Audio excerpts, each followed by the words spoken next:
So the benefit of being innovative, in a nutshell, is being the first, so you can charge them premium prices.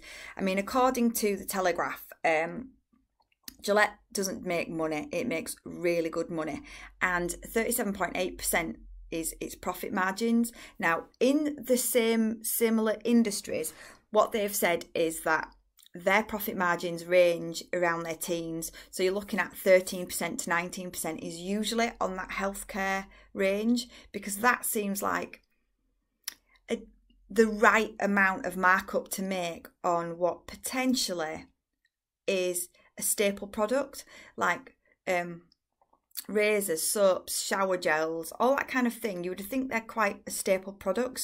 So arguably making 37.8% on such a product, is it almost unethical that they're making so much money on that? I mean, top right hand corner here, it's talking about the manufacturing costs. So 20p to manufacture, 8p for packaging. Shop profit margins, they make around £1.90. VAT is on top of that, but they retail that at £9.72 on average. Each blade costs 5p to make, but they're retailing it at £2.43. The markup is huge. Can they justify that just because it's inventive? Do other razors do exactly the same job? Is it enough added value to really justify that kind of markup? I doubt it. But from an investor's point of view, the return on capital employed is 15%. So if I had some money to invest, I'd be investing it in Gillette, because they're promising a return on investment, and that's really, really quite high compared to what you get into the bank. Put your money in Gillette. Gillette is a market leader, so owned by Procter Gamble. Its old tagline, the best a man can get, recently changed to the best a man can be. We'll discuss that soon. But 64% of the global market in terms of razors, and with the US it's 66.3%. So easy. Every single for every razor bought, over half of them will be a Gillette razor. Absolutely scary. But the entire razor industry has been falling, and I'll discuss that now. I'll discuss this more. Procter Gamble is the line in blue. It's seen a massive dip in 2015-16. Not 100% sure what the causes of that is, but that has affected nearly all of the other razor markets. So it could have been something to do with income or unemployment. I am not 100% sure, or fashion. But all of them are seeing a rising trend. I think the worrying thing is that in terms of growth, it is the Kimberly-Clark operating in that market that are seeing the highest rate of growth. So obviously threats from other companies, the Dollar Shave, the Gillettes, that kind of thing. And even Trump has said that Gillette face massive competition from Schick, not overly known in the UK, fair enough, but razor giant of obviously trying to fend off this whole Harry's and the Dollar Shave Club. But then the old rival Schick is something that in the US that has really, really impacted upon Gillette, and that's according to the Business Insider. So looking at the Schick, and I know it's a US brand that's not really recognisable in the UK, but obviously that's 66% of their market share is in the US. I'm just going to go on a little comparison table. So in terms of the precision trimmers and the blades and the refills, what Gillette has got on top is the low friction coating, and it's got the flex ball. Now that flex ball is on the razor that allows it to move from side to side. That's one of their patents. So obviously Schick can't nick that, but they will do in the future. Now, we've got to just think that in terms of price, the Schick is a lot lower. So is this something that's going to affect Gillette? I would say yes. Currently, the coronavirus, the lockdown, there's loads of people who have lost their jobs, who are not key workers. Some jobs have been furloughed, which means that they're only getting paid 80% of what they would, and they're at home. We're not producing them, we're not manufacturing them. Gillette is going to have high costs. Is it going to be able to maintain that premium price, reflecting upon the state of the economy today in March 2020? Who knows? So not only have we got the US economy, the global economy being affected, the high premium prices, and we're paying for the research now. We've got loads of competitors coming in. Is that innovation enough? Well, Gillette said they're the best ever. They're the best the man can get. But in 2005 and even today, Wilkinson Sword contest that. They say it's lies, it's false, it's untrue. And these are some quotes from that court case saying greatly exaggerated and literally false.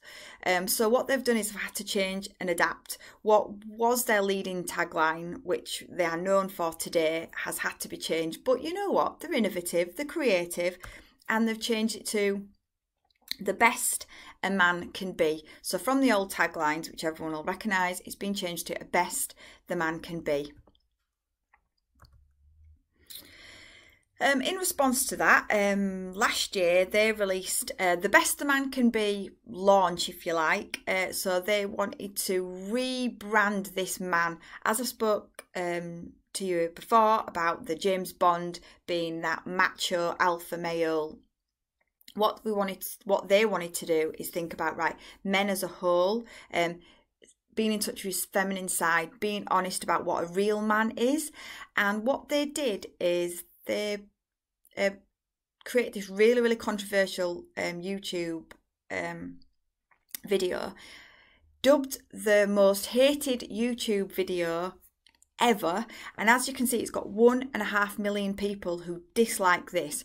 And if you haven't watched the video, I would totally recommend it. If I was presenting this in the classroom, I would be showing you it in full length now, but I will put a link in the description. It says things like you're a loser, people hate you, you're a sissy for being part of your sensitive side. It shows boys being bullied and harassed, and you can see here this little boy is hugging his mum. The video tackles men being harassers, bullied, really does discuss a range of what a man has been dubbed to be. So an abuser, and what we're saying is be the best you can be, change, be more sensitive. You know, Piers Morgan on This Morning, Good Morning Britain, already receives millions of viewers on TV and on demand, has also seen over 880,000 plus viewers on YouTube, and dubbed this a war on masculinity. Now, around my PowerPoint slides, I've got some quotes from him saying it's man-hating in the media, it's a war on man, it's a political war on men, why can't men be tough? The advert, which aims at sexual harassment, it's bullying, it's toxic. So what some men and women have seen in that video is saying, hang on a minute, men are abusers and harassers, and they're weak, and they need to change. And I think what the video is saying, because of we need to change as a man, let's be the best man we can be, let's change. I think what that's saying is it's almost wrong to be the James Bond type. So what Gillette is doing is sort of going against its original campaign, which said men, the alpha male, saying, oh, we're not actually, we're weak and we're harassers and we just need a cuddle and we're sensitive. And I think what they've done is they've tipped the balance like really badly. So Piers even says in this video he will switch brands. He said he's been using Gillette for over 30 years and he's going to boycott the brand, and he actually encourages people to boycott the brand too.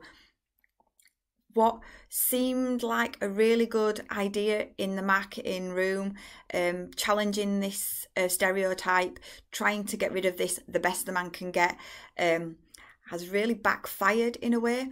Or has it? Because this kind of publicity cannot be bought. Millions and millions and millions of people have seen the Gillette advert. So that would be something that you would need to make the decision on. I think it's a perfect balance of seeing Gillette say men are weak and then men are strong in two completely different adverts is quite bizarre and never done before. Innovative, enterprising? I think so.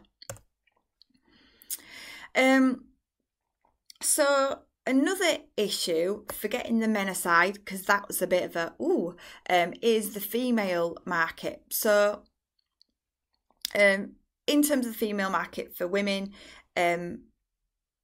it is Philips and Wilkinson Sword, but recently it's been voted, and this is only recently in 2020, that the Gillette Venus Extra Smooth has been voted the best ever razor, and that's because it's totally surrounded, and I use this one, totally surrounded by like a moisture stick, so you don't need any foam or soap or gel, so you can just shave, and it's automatically putting a moisture coating on before and a moisture coating after, because the whole blades are wrapped around. And unbelievably, women's reaction to that Gillette ad were joyful. Over half of women thought it was actually really nice and refreshing to see that, and it's obviously not affected the women's brand, because they have won the best overall razor. But can I also point out that the Schick as an intuition sensitive razor, and that's been voted for the best inbuilt shaving cream as well, and the bikini trimmers back to Schick as well.